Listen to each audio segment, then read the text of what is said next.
दया परमपिता परमात्मा की। आज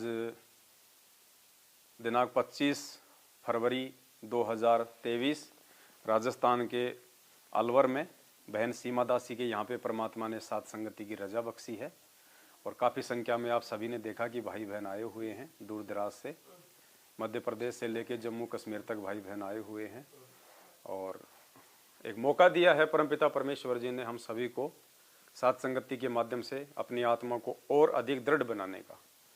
तो हम भी इस मौके का भरपूर फायदा उठाएंगे क्योंकि इस कलयुग की पिछली पीढ़ी में ही परमात्मा हमारे को सात संगतियों का मौका देते हैं, क्योंकि परमात्मा की वास्तविक जानकारी और पहचान केवल इस कलयुग की पिछली पीढ़ी में ही परमात्मा ने स्वयं आके ही करवानी होती है। आज से पहले भी आए परमात्मा, सतयुग में भी आए, त्रेता में भी आए, द्वापर में भी आए और कलयुग की प्रथम पीढ़ी में भी आए, लेकिन परमेश्वर ने अपनी पहचान नहीं करवाई थी, क्योंकि परमेश्वर ने उस समय तक इस मूल ज्ञान को और अपनी पहचान को छुपा के रखना था, क्योंकि जो समय जो निर्धारित था मोक्ष का वो परमात्मा ने पिछली पीढ़ी का निर्धारित किया हुआ था। तो आज परमेश्वर ने वो सारे बैरियर, वो सारी जो बाधाएं हैं वो तोड़ के रख देनी है और पहचान उस परमेश्वर ने तो अपने शास्त्रों से करवाई दी है, लेकिन उसके बावजूद भी परमात्मा अपने बच्चों से अपनी पहचान करवाएगा, क्योंकि पार उस परमेश्वर ने नहीं उसके बच्चों ने होना है, हम सब ने होना है। तो हमने उस परमात्मा की पहचान करनी पड़ेगी और पहचान हो जाने के बाद फिर हमने तन मन धन से परमात्मा के प्रति समर्पित हो जाना है। उसके बाद ही हमारा यहाँ से छुटकारा हो पाएगा, क्योंकि बहुत सारी चीज़ें हैं, परमात्मा एक तीर से बहुत सारे शिकार करते हैं। अभी जब दास जेल गया तो परमात्मा ने बहुत सारी चीज़ें मुझे आभास करवाई और बहुत ही नज़दीक से मैंने उन चीज़ों को जो है वो आभास भी किया। जेल में जब दास था, महीना डेढ़ महीना जब बीता, तो जेल में बहुत सारे जो व्यक्ति थे उनसे जान पहचान भी हो गई थी। कोई आसपास का भी था, कोई हरियाणा का भी था, कोई गुरुजी को जानने वाला भी था कोई ऐसा भी था जो अपने पूज्य गुरुदेव जी से नाम दीक्षा ले चुका था, लेकिन बीच में उसने छोड़ दी थी। बहुत ज़्यादा पुराने भगत भी थे, आप और हमारे भगत भाई भी थे वहाँ पे, जो बरवाला कांड में कुछ एक तो जो फरार घोषित थे उनको पुलिस ने पकड़ा था 8 साल के बाद में, वो भी थे वहाँ पे। और एक भगत अपने जेल में ऐसे भी थे जो मर्डर के मुकदमे में 20 साल की मतलब जेल काट रहा है। तो उनको बहुत नज़दीक से जानने का दास को मौका मिला। अब जब दास जेल में था तो जेल में किसी चीज़ की कोई कमी नहीं थी, रहने को मकान भी मिले हुए थे। जैसे मकान हमारे हैं यहाँ पे छोटे छोटे, इनसे तो बहुत ज़्यादा लंबा चौड़ा हॉल था, पूरा बहुत लंबा चौड़ा। तो मकान भी था वहाँ पे, सोने के लिए वहाँ पे जगह भी थी पर्याप्त, कोई दिक्कत नहीं थी। उन्होंने सीमेंट के बेड बना रखे थे, बीच में जगह छोड़ देते थे वो दोनों साइड में अपने आराम से, और उन्होंने बिछाने ओढ़ने के लिए उन्होंने कपड़े भी दिए हुए थे। आप सोचना इन बातों को, पुण्यात्मा दास ने तो मतलब परमात्मा ने दास को जो महसूस करवाया, वो मेरा जो अनुभव है वो मैं आप जीवन तक मैं शेयर कर रहा हूँ। तो वहाँ पे मकान भी था, वहाँ पे बेड भी थे, वहाँ पे नहाने धोने के लिए बहुत अच्छी वहाँ पे सुविधा थी, बाथरूम भी थे, पानी का बहुत बड़ा टैंक है, ठंडा गर्म पानी आता था उसमें। भोजन सुबह आ जाता था बिल्कुल तैयार होके, दाल आ जाती थी, सातों दिन अलग अलग आता था, कभी राजमा, कभी छोले, कभी काले चने, कभी सफ़ेद चने, कभी उड़द की दाल, कभी मूंग की दाल। और हर संडे को शाम शाम को खीर आती थी, चपातियां देते थे वहाँ पे 5-5 बढ़िया, शाम को फिर सब्जी और चपाती आती थी। अगर किसी को कोई समस्या कोई दिक्कत हो जाती तो उसके लिए वहाँ पे मेडिकल सुविधा है। अगर जेल वाला मेडिकल यदि पर्याप्त नहीं है तो आपको पुलिस प्रशासन के साथ में सिक्योरिटी में आपको बाहर लेके जाएंगे, जो भी वहाँ का जो गवर्नमेंट है जो हॉस्पिटल। जेल के अंदर एक कैंटीन भी है और कैंटीन में सारी सुविधा जो भी आपको चाहिए, बस आप तो अपने घर से पैसे मंगवाओ, जेल में जाते ही आपका एक खाता नंबर खुल जाएगा। उस खाते नंबर में आप अपने मोबाइल से एक एप्लीकेशन आती है, उसके माध्यम से आप उसमें पैसे डाल सकते हैं। उसकी लिमिट है महीने के 8,000 रुपये, यानी एक जो व्यक्ति होता है जेल के अंदर वो अपने घर वालों से महीने में 8,000 रुपये तक मंगवा सकता है। साबुन, तेल, पानी, बादाम, अखरोट, काजू, किशमिश, गुलाब जामुन, बर्फी उर्फी सब मिलती है वहाँ पे अंदर। और गवर्नमेंट की तरफ से रोजाना हर एक को आधा किलो दूध दिया जाता है। कोई दिक्कत नहीं, दिन में आपको पर्याप्त वहाँ पे समय मिलता है। वहाँ पे वॉलीबॉल का ग्राउंड है, आप चाहे वॉलीबॉल खेलो, चाहे आप जी बैडमिंटन खेलो। जो पुलिस वाले हैं वो आपकी सिक्योरिटी में रहते हैं, जिनको हौलदार कहते हैं, वहाँ पे वो आपकी सिक्योरिटी में रहते हैं कि आपस में कोई झगड़ा ना कर ले, कोई किसी को नाजायज जो है परेशान ना करे। इसके अलावा जब रात को सब कैदियों को हॉल में डाल दिया जाता है तो हर एक ब्लॉक के अंदर एक लंबड़दार रखा जाता है, जो सबका जो है वो सीनियर होता है। आपस में कोई झगड़ा ना करें, कोई बातचीत ना हो जाए, कोई किसी को परेशान करे तो जाके वो बता दे वहाँ पे। इसके अलावा सुप्रिटेंडेंट जेल का सप्ताह में एक बार आके, जिसको बोलते हैं परेड, सभी कैदियों को बाहर जो है वो खड़ा कर देते हैं। सुप्रिटेंडेंट आता है और सुप्रिटेंडेंट पूछता, भाई कोई किसी को दिक्कत तो नहीं है, कोई किसी को परेशान तो नहीं कर रहा।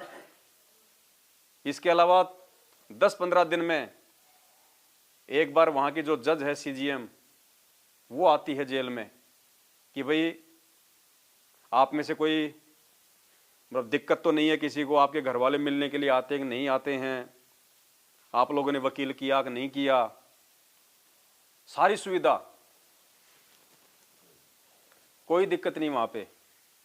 फोन की सुविधा, सप्ताह में 2 बार आप जी बात करो, 10-10 मिनट के लिए, 5-5 मिनट के लिए, जैसे भी आपको हो उपलब्ध है। आपके घर वाले आपसे मिलने के लिए जाते हैं सप्ताह में 2 बार, और 15-15 मिनट बात होती है आपस में। कोई दिक्कत नहीं वहां पे। उसके बाद भी पुण्यात्मा उस जेल के अंदर मन नहीं लगता है। सब कुछ होने के बावजूद भी आप अगर कैंटीन का खाना खाओ तो बहुत अच्छी बात है, नहीं तो आप वहां से अपनी भट्ठी ले लो, 500 रुपए की एक भट्ठी मिट्टी की, और आपको कोयले मिल जाएंगे वहां पे, आप अपने पैसों से लो। आप चाहे पनीर की सब्जी बनाओ, चाहे काजू किशमिश की बनाओ, हलवा बनाओ, चाहे खीर राम बनाओ, कुछ भी बनाओ आप, सारी सुविधा। फिर भी पुण्यात्माओं उस जेल में मन नहीं लगा, बिल्कुल। इतनी सुविधा होने के बावजूद भी हमेशा मन ये करता था कि बाहर चलें, बाहर चलें, बाहर कब चलेंगे। और दास का वैसे मन नहीं था कि मुझे अंदर कोई परेशानी थी, दिक्कत थी, नहीं। दास तो केवल इस परमेश्वर की सेवाओं के लिए तत्परता कर रहा था। कहने का मतलब है पुण्यात्माओं, परमात्मा ने जो महसूस दास को जो जेल में करवाया, वही जो महसूस है वो हमने इस काल लोक में करना पड़ेगा अपने सतलोक के लिए, कि यहाँ पे सारी सुविधाएं हमें, इस काल भगवान ने भी हमें खूब सारी सुविधाएं दी हुई है। काजू किशमिश सेव संतरे, मकान, बेटा बेटी, कार कोठी, बंगले, काम धंधे, व्यापार, सब कुछ दिया हुआ इसने। और अगर कहीं थोड़ी बहुत कोई थी कमी तो वो आके हमारे परमपिता परमेश्वर सतगुरु रामपाल जी भगवान ने हमें नाम दीक्षा देके वो पूरी कर दी। अब हमारा यहां से जो है मन उठ जाना चाहिए। और जैसे दास उस जेल से बाहर आया, और बाहर आने के बाद में वहां मेरे बहुत अच्छे मेरे संबंध भी हो गए थे, बैठ के परमात्मा की ज्ञान चर्चा भी करते थे। बहुत सारे लोग गुरु जी को दंडोत भी करने लग गए थे, परमात्मा का जयकारा भी लगाते थे। 3 बार वहां पे खीर राम का भोग भी लगाया हमने, सबको बांटा, बिस्कुट का प्रसाद भी सबको बांटा करते थे परमात्मा को भोग लगाने के बाद में, कोई दिक्कत नहीं थी। और जैसे दास जेल से बाहर आया, वो यार दोस्त, वहाँ की सारी सुविधा वो याद भी नहीं आती है, इच्छा भी नहीं करती कि वापस मैं वहाँ पे जाऊं, जबकि वहाँ कोई दिक्कत नहीं थी। तो पुण्यात्माओं, जब तक हमारे अंदर ये इच्छा सतलोक के लिए नहीं बनेगी, क्यों? क्योंकि परमात्मा ने बताया कि ये 21 ब्रह्मांड क्या है, ये सतलोक की जेल है। सतलोक में जब कोई गलती कर देता है तो उसको सजा दी जाती है इस काल के लोक में भेजने की। ये जेल है सतलोक की। जैसे हम यहाँ पे कोई भी गलती करेंगे तो हमारे को जेल में भेज दिया जाता है, तो वो यहाँ की जेल है। अब उस जेल से बाहर निकलते ही वहां की कोई याद नहीं, कुछ नहीं। और जब तक जेल में थे उस समय हमारी इच्छा थी कि हम बाहर चलें। तो इसी प्रकार जो भी यहाँ पे सुविधाएं हैं, हम उनको थोड़ा सा मतलब सीमित कर दें। सीमित करते जाएंगे तो गुरुदेव ने बताया कि हमारे ऊपर जो भार है, जो वजन है, वो कम होता चला जाएगा। और वजन यात्रा में जितना कम होगा उतना हमारे लिए फायदेमंद है। अन्यथा जब हमारा शरीर छूटने का समय आएगा और जितना ज्यादा वजन हमने जमा करके रखा होगा, संपत्ति का, कार का, कोठी का, मोह ममता का, तो परमात्मा कहते हैं तेरे लिए सबसे ज्यादा बाधा बनेगी वो चीज, तेरे अंदर वो आस्था जो है वो बनी रहेगी। तो क्यों ना हम उसको पहले धीरे धीरे धीरे धीरे हम उसको समाप्ति कर दें परमात्मा के आशीर्वाद से। और जब हम ऐसा मानस बना लेंगे तो परमात्मा भी दया कर देते हैं। तो हम सबकी ऐसी इच्छा जो है बननी शुरू हो जानी चाहिए। और उसके लिए ये बनेगी कब? जब हमारे ऊपर पूज्य गुरुदेव जी का आशीर्वाद होगा। और आशीर्वाद कब होगा गुरु जी का? जब हम गुरु जी के वचन में चलेंगे, हम उनकी मर्यादा में चलेंगे, हम उनको भगवान मानेंगे कि इनके अलावा दूसरा कोई बंदी छोड़ इस ब्रह्मांड में नहीं है। और जब हमारी आत्मा, हमारा तन मन जब हमारे पूज्य गुरुदेव जी को भगवान के रूप में स्वीकार कर लेगा तो दुनिया की कोई भी ताकत हमारे को इस काललोक में रोक नहीं सकती।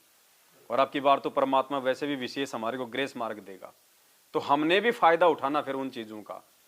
कहते हैं आदमी अगर धीरे धीरे अगर चल रहा है तो उसको धक्का मारा जा सकता है, और जो बिल्कुल ही जो घुटने टेक के बैठ गया उसको तो कौन उठाएगा। तो परमात्मा ने बहुत बड़ी मेहर कर दी हमारे को मानव जन्म देके, 84 लाख योनियों से बाहर निकाल के और अपनी शरण में लेके। वरना ऐसा नहीं है कि आज हम गुरु जी की शरण में आ गए, पार नहीं हुए तो हम ये सोच के मर जाएं कि भाई कोई बात नहीं, परमात्मा पार कर देगा। ऐसा भी नहीं है।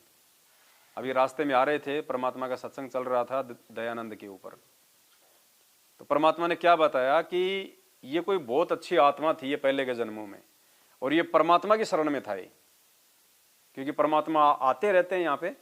तो ये किसी समय ये महर्षि दयानंद सरस्वती ये परमात्मा की शरण में था, सतगुरु रामपाल जी भगवान की शरण में। चाहे उनको कबीर जी कह दो या वर्तमान में जो वो संत रामपाल जी के नाम से आए हुए हैं, प्रकट हुए हैं, चाहे आप उनको संत रामपाल जी कह दो। तो काफी जो है इसके पुण्य बन गए थे, क्योंकि ये पांचों यज्ञ, ये मंत्र, ये बड़े दुर्लभ हैं। और उसके बाद ये मर्यादा में रहा नहीं, लोकलाज में आ गया या जैसे भी था इसने नाम छोड़ दिया, लेकिन वो कमाई इसके पास में शेष रह गई। और इसके अंदर इतनी जबरदस्त कमाई बन गई कि काल फिर क्या करता है, 12 आत्माओं को रिजर्व में रख लेता है। और जब ये भक्ति योग आता है तब उन 12 आत्माओं को ये काल यहाँ पे संत की पदवी देके भेज देता है, भ्रमित करवाने के लिए। तो देखो किसी समय वो परमात्मा का हंस था, और जब उसने नाम लिया होगा उस समय तो परमात्मा उसकी भी खूब बड़ाई करते होंगे। जैसे आज हमारे लिए बोलते हैं कि पुण्यात्मा धन्य है तुम्हारे माता पिता, तुम्हारे पुण्य कर्मों का हिसाब नहीं लगाया जा सकता। तो उसके लिए भी परमात्मा ने ये शब्द यूज किए होंगे। और आज देख लो वो हंस उस परमात्मा के सिर का दर्द बन गया, करोथा कांड का मुख्य कारण बन गया, भक्तों की मौत का मुख्य कारण बन गया, परमात्मा की जेल का कारण बन गया वो हंस। तो पुण्यात्माओं इस भय में भी ना रहना कि हम गुरु जी की एक बार अगर शरण में आ गए तो अब की बार नहीं तो अगली बार तो पार हो ही जाएंगे। ये भी हमारी कमजोरी है। अगली बार का तो सौपन में सोचना ही नहीं, जिसने अगली बार का सोच लिया काल ने वहीं उस पे दाव लगा दिया। इसी जन्म में, चाहे आपकी उम्र चाहे 90 साल की क्यों नहीं है, आपने ये कोशिश करनी है परमात्मा मेरा तो इसी जन्म में बेड़ा पार कर दो। अगर आपने अगले जन्म की सोच ली तो अगला जन्म तो दे देगा परमात्मा, लेकिन क्या पता अगले जन्म में आपको ये ज्ञान भक्ति समझ में आवे नहीं आवे, ये परमात्मा समझ में आवे नहीं आवे। क्या पता जब आपका अगला जन्म हो उस समय परमात्मा धरती पे प्रकट हो ना हो। क्या पता आपका अगला जन्म पाकिस्तान में, नाइजीरिया में, अफ्रीका में कहां पे दे दे। तो हमने कोशिश तन मन धन से इसी जन्म की करनी है कि परमात्मा अब की बार तो पीछा छुड़वा ही दो। और पीछा छुड़ाने का केवल एक ही साधन है, सर्वप्रथम हमने अपने पूज्य गुरुदेव जी को ही अपना परमात्मा मानना पड़ेगा, और दूसरा कोई विकल्प नहीं है। 650 साल पहले था एक विकल्प। परमात्मा ने कहा कि उस समय तुम परमात्मा को तुम परमात्मा तो नहीं मान पाए, अगर तुम गुरु भी मान लेते तो भी तुम पार हो जाते। लेकिन 650 साल पहले हमने इस परमेश्वर को गुरु भी ढंग से नहीं माना, जिस कारण से आज हम यहां रह गए। और आज वो ऑप्शन हमारे हाथ से निकल गया। आज खाली गुरु मानने से काम नहीं चलेगा, आज हमने इनको परमात्मा मानने से काम चलेगा। यदि हमने गुरु इनको और यदि हमने परमात्मा किसी और को मान लिया, दाढ़ी मूछ वाली फोटो को या किसी को, तो भी हमारी कमजोरी रह जाएगी, काल दाव मार देगा। और दूसरा नियम और इनकी मर्यादा, ये सर्वप्रथम है। तो जेल में जब दास था तो परमात्मा ने दास को प्रेरणा की, एक शब्द परमात्मा ने सब अपने नियमों के ऊपर बनवाया, क्योंकि 28 साल होगी नियमों के ऊपर कोई भी शब्द और भजन नहीं बना। भगत तो बेचारे बनाते कहां से, क्योंकि भक्तों को तो 28 साल से बेचारों को परमात्मा के शब्द ही नहीं गाने दिए। अगर कोई गा लेता तो कहते तेरा नाम खंड हो गया, गुरुजी ने गा रखा, बस उसी को सुनता रहे। ये थोड़ी बहुत हिम्मत भी हम सभी ने इन साध संगतियों से ली है, हम परमात्मा के शब्द गाने लगे। नहीं, शब्द भी हमारे को गुरुजी सुना रहे थे, आरती भी गुरुजी कर रहे थे, सब काम गुरुजी कर रहे थे। तो मालिक ने अपने नियमों के ऊपर एक शब्द बनवाया, और ये शब्द पुण्यात्मा हर किसी के पास में पहुंचना चाहिए, क्योंकि ये जो नियम है, मर्यादा है, भक्ति की रीढ़ की हड्डी है, मकान की नींव है। जब तक नींव मजबूत नहीं होगी, ऊपर मकान स्थायी और टिकाऊ नहीं बन पाएगा। और इन मर्यादा और नियमों की संपूर्ण जानकारी ना होने के चलते ही आज हमारे 90% भगत भाई बहन साध संगतियों से दूर हैं। वो नियमों पे नहीं चल पा रहे, आए दिन उनकी अकाल मौतें हो रही हैं, घर में उनके कहर टूट रहे हैं, सिर्फ नियमों की जानकारी के अभाव में। तो परमात्मा ने जो शब्द बनवाया है, हम उस शब्द को भी गाएंगे और साथ में हम उसको विस्तार से लेके चलेंगे।